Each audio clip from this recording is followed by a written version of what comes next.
Hi, my name's Hilary Regan and I'm the Principal Examiner for Paper 2, the prose paper.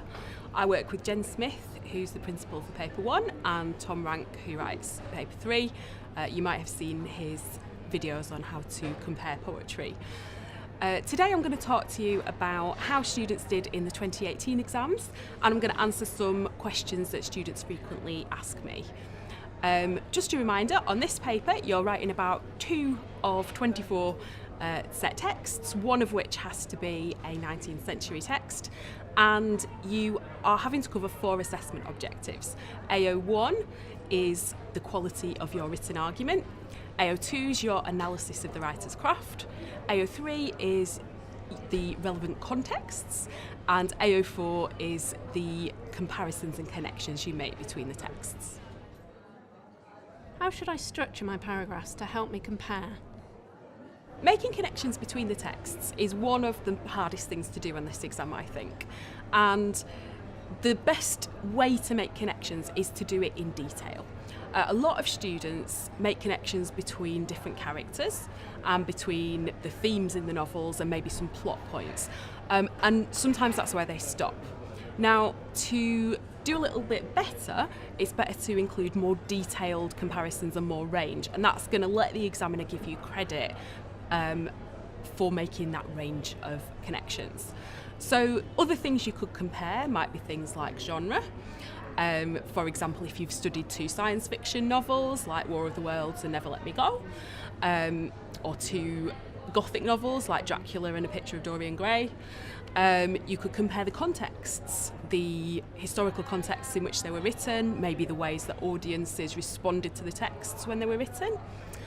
You can compare the writer's narrative style, the literary methods that they use, the way they structure their novels, the narrative voices. The more detailed comparisons you can get in there and the more range of comparisons you make, the better. How important is it to mention the theme in my answer? The short answer to this question is no, you don't always need to include the theme.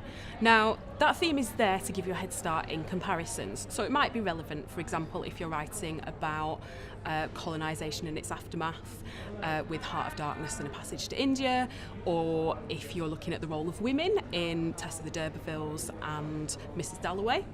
But the questions are very broad, so you don't need to always just shoehorn the theme in if it's not relevant. It's a good idea not to just focus on the themes in your revision, revise a bit more broadly, because if the question isn't focused on the theme of your grouping, don't include it. How long should I spend planning my answer? The exam has just had an extra 15 minutes added onto it for summer 2019. Now that 15 minutes is intended as planning time. It was decided that it was a little bit much to ask for you to plan and write about 2 long novels in just an hour. So we're not expecting you to write a longer answer, we're expecting you to have a better planned, better structured essay as a result of that extra 15 minutes. So I would recommend using that 15 minutes to think about what you're going to say about the texts to answer each of the question, maybe what comparisons you're going to make, the context you're going to discuss, and the quotes that you might want to use. It's a really good idea to practice planning. Give yourself 15 minutes and just write a plan, even if you don't have time to write the essay. It will help you write realistic plans where you've not got more than you can actually write in the exam. What should I do if I don't understand a word in the question? If you don't understand a word in the question, don't answer that question. You're given 2 questions as a choice, so don't run the risk of getting it wrong. Just go for the other question.